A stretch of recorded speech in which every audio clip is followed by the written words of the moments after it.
سڵاتان لێبێ بەڕێزان ئینشاڵڵا ئەمڕۆ سمینارێک پێشکەشەکەین سەبارەت بە ECTS European Credit Transfer and Accumulation System واتە سیستمی ئەوروپی بۆ گۆڕانکاری لە کردیت و کۆکردنەوەی نمرەکان. طبعاً ئەم سیستەمە لە کۆتایی ساڵی هەفتاکان دەستی بە ئیشکردن کرد. لە وڵاتە ئەوروپیەکان ناویستیان سیستمێکی یەکگرت و دروستکەن لە نێوان یەکێتی ئەوروپایە بۆ ئەوەی بە شێوەیەک لە شێوەکان بتوانن یارمەتی ئەو تەڵەبانە بدەن کە لە وڵاتی خۆیان ناخن ئەچنە وڵاتێکی تر. ئەو کاتە هەستان بە دانانی سیستمێک و بەردەوام پەرەیان پێدا کە ECTS-ە پێدا هاتن هەتا ساڵی نەوەتەکان کەوتنە تەطبیقکردنی. لەو کاتەوە کە دەستیان بە تەطبیقکردنی کردووە هەتاکو ئێستاکانە کۆمەڵی گۆڕانکاری زۆری بەسەرا هاتووە، وردەکاری زۆری بەسەرا هاتووە، هەرچی هەڵە و کە مکورەیەکە بووە توانیانە عیلاجی بکەن بە شێوازێک لە شێوازەکان وایان لێ کردووە کە بگونجێ بۆ هەموو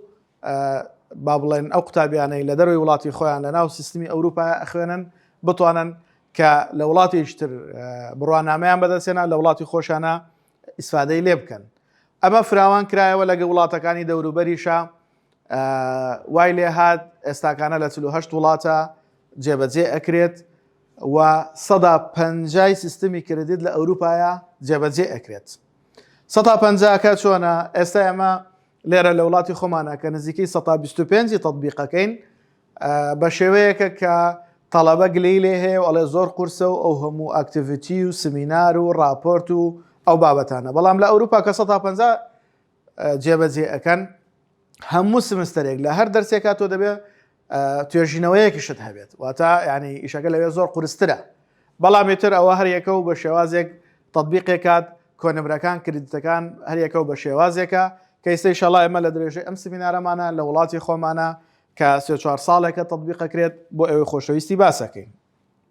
یەکەم شت کۆی گشتی نمرەی قوتابی لە سمستەرێکە چۆن ئەژمارەکرێ. 36 نمرەمان هەیە لەسەر ئاکتیڤیتی قوتابی و 24 نمرەمان هەیە لەسەر میدتێرمی قوتابی و 40 دەرەجەش لەسەر فاینەڵی تەڵەبە ئەبێت بە کۆکردنەوەی گشتیان ئەکات کۆنمرەی هەموو سمستەرەکە لەسەر 100 بۆ هەر بابەتێک. ئەگەر بین وردەکاری زیاتر بدەین لەبارەی ئەو 136 کە ئاکتیڤیتی قوتابیانە بە شێوەیەکە ئەرچی ماڵەوە هۆمۆرک 10 نمرەی لەسەرە واتە 110 لەسەرە و راپۆرت و سمینار 16 نمرەی لەسەرە 116 لەسەرە ببورن و کویز 108 و چالاکیش کە ئاکاتە ئاکتیڤیتی ئەو چالاکیانەی لە غێری ئەو بابەتانە ئەیکەین 102. کۆی گشتی ئەکاتە 136. ئێمە ڕۆژانە دەبێت ئەم نمرانە کۆ بکەینەوە بە شێوازێک بتوانین کارێکی وا بکەین لەو 36 بای ئەوە کۆ بکەینەوە ئەرکمان ئاسان بێ لە میدتێرم و لە فاینەڵا بۆی بتوانین کۆنمرەیەکی باش بەدەست بێنین. ئەگەر بین باسی هەر سمستەرێک بکەین لە پەیمانەکان نمرەکانی چۆن حسابەکرێت، سمستەری یەکەم و دووەم 40 نمرەی لەسەرەواتە بۆ هەر سمستەرێک 20 نمرەمان هەیە و 6 نمرەشمان بۆ دوو سمستەری 3 و 4 هەیە کە ئەکاتە سی بە سی بە کۆی گشتیش ئەکاتە 100 نمرە. لە پاش ئەوە بۆ کۆلێژ سیستمێکی ترمان هەیە کە وەکو ئەیبینن هەر سمستەرێک 12.5 نمرەی لەسەرە، واتە بۆ هەر ساڵێک کە دوو سمستەرە خوێنین ئێمە ئەکاتە 25. ئەمە ئەگەر بێت و بۆ 8 سمستەرەکە 8 جارانی 12.5ەکەین بۆی بزانین تاوەکو لە 100 بۆمان دەربچێ، یاخۆت بۆ هەر 4 ساڵەکە ئەگە وەکو ساڵ حسابی بکەین سمستەری حساب نەکەین ئەبێتە 4 جاران 25 واتە بەکوی گشتی سمستەرەکە بەو شێوازە دابەشکراوە و هەریەکە و 12 دەرەجەونی بۆ هەر سمستەرێک یاخود بۆ هەر ساڵێک 25 نمرە. ئێستا بۆ قوتابیەک لە پەیمانگە بێت چۆن سمستەرەکانی حساب بکات. بۆ نمونە سمستەری یەکەم هەفتای لەسەر 100 هێناوە، سمستەری دووەم 78،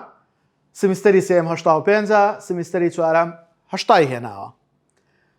ئێمە دێین بۆ ئەوەی بزانین بە پێی ئەو ساڵە وەکووتمان سمستەری یەکەم 20 دەرەجەی لەسەرە، دين حفتا جاراني 0.2 أكين أكاتا 14 لسر 20 و حفتا و هشت جاراني 0.2 أكين أكاتا 15.6 لسر 20 هشتا و پێنج جاران 0.3 أكين لبروي موتمان سمستري 3.4 لسر سي حسابي أكين كواتا تماشاكين أكاتا 25.5 لسر سي وكوتا سمستريشي كسمستري 4 أكاتا 24 لسر سي كوي قشتيكي أكاتا 79.1 لسر 100 ئێستا بۆ قوتابیەک کە لە کۆلێژ بێت ئەوەی باسمان کرد لە سلایدی پێشووتر بریتی بوو لەوەی بۆ تەڵەبەیەک ئەگەر لە پەیمانگە بێ بەڵام بۆ کۆلێژ سمستەری یەکەم هەفتای هەیە سمستەری دووەم هەفتا هەشتی هەیە و تا سمستەری هەشتەم لەبەرەوەی عملیەکە یەک شتە دووبارە بێتەوە بۆ نەمان نووسیوە هەفتا جارانی 0.12کەین و هەفتا هەشتەکەش جارێکتر جاران 0.12کەین ئەو کاتە ئەمە کۆی گشتێکەمان لە کۆتاییە بۆ دەرەچێت کە ئەکاتە چەند واتە کۆکردنەوەی ریزی کۆتایی لەسەر هەر هەشت دوانزە و نیوەکەمان چەندمان هەیە کۆیەکەینەوە ئەزانین چەندمان بۆ دەرەچێت لەسەر 100 ئێمە هەندێک وردەکاری ئەبێ بزانین بۆ ئەوەی تێکڕای قوتابیەک حساب بکەین کۆی کریدیت بۆ یەک سمستەر کریدیت سی نمرەیە بەڵام بە هەر هەمووی لەسەر 120 واتە ئێستا ئێمە کە لە سلایدی دواترە لە شادەکە ڕوونەکەینەوە مەبەستمان لەو 120 ئەبێت بەچی کۆی گشتی بۆ پەیمانگە 4 سمستەرمان هەیە جارانی 120ەکەین ئەکاتە 480 و کۆی گشتی سەب تۆتال سکەل پۆینتمان هەیە بۆ کۆلێژ کە 8 سمستەرە جارانی 120ەکەین ئەکاتە 960 بابین ئەوە زیاتر ڕوون بکەینەوە لەم بڕوانامەیە ئەمە بڕوانامەی قوتابیەکە ئەوە بابەتەکانێتی لە هەر سمستەرێکە پێنج وانەی هەبووە گرێدی هەیە A+, C+, A بەو شێوازە نووسراوە پاشان سکەل پۆینتمان هەیە لە 0 بۆ 4 کە وەکو وتمانێمە هەر بابەتێکمان سکێڵەکەی لەسەر 4 کاتێک GPA حسابەکەین یا ئەتوانین بڵێن GPA-یەکەی لە 0 بۆ 4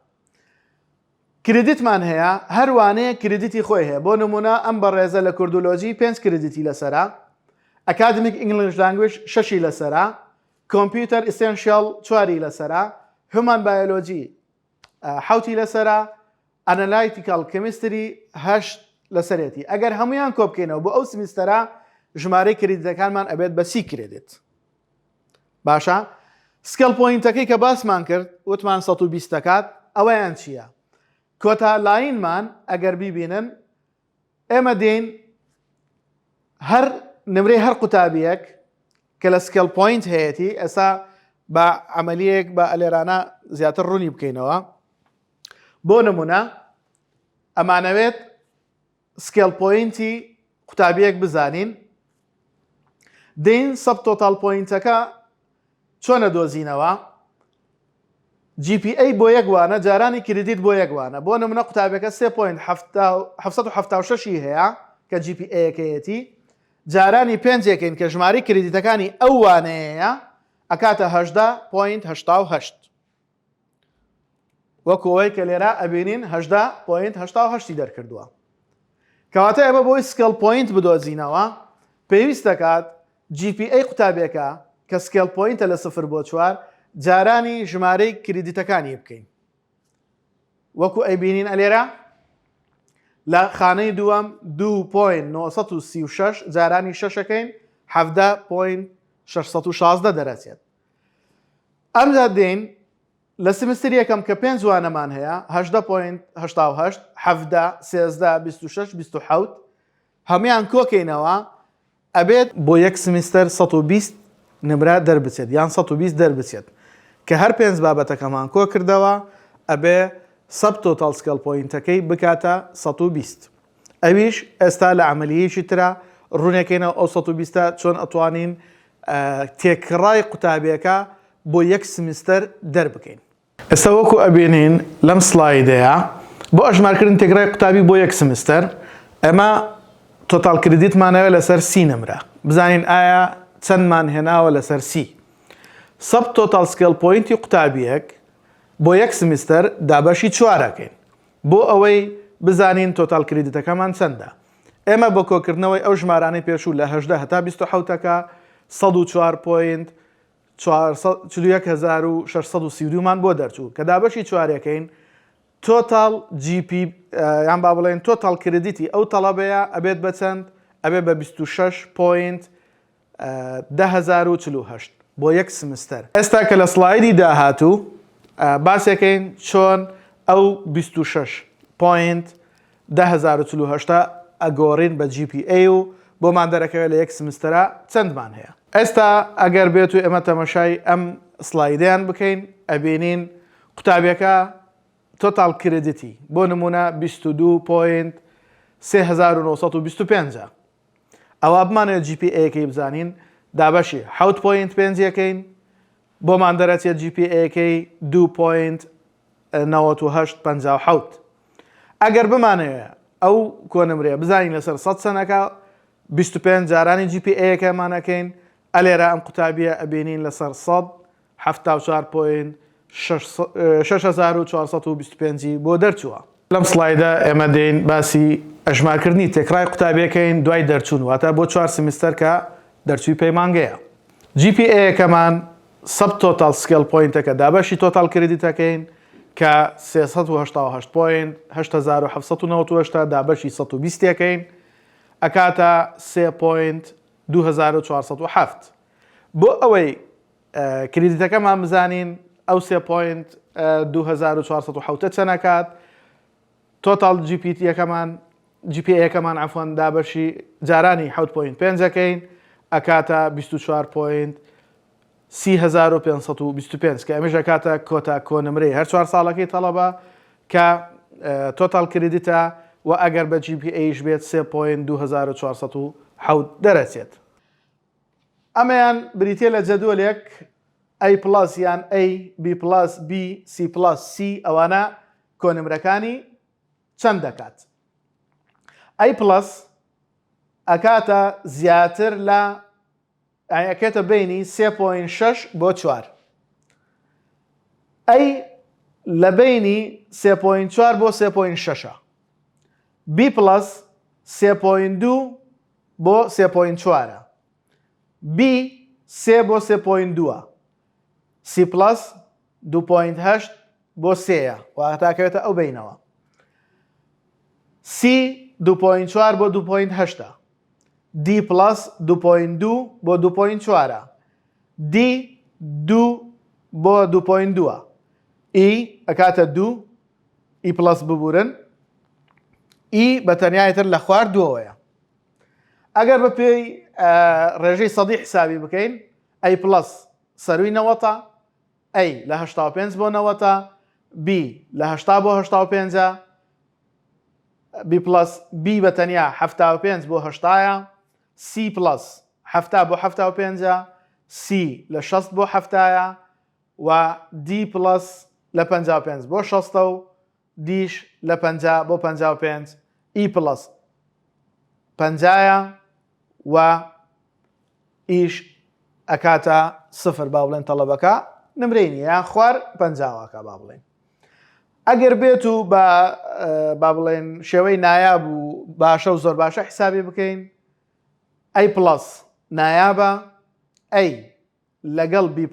هەردووشیان very goodن B لەگەڵ C+ هەردووشیان good حسابن C میدیەمە D acceptە D+ و Dش پاسە تەنها نازیح بووە E+ فێڵە ئەوەی دیکەش با بڵێن ناکرێت.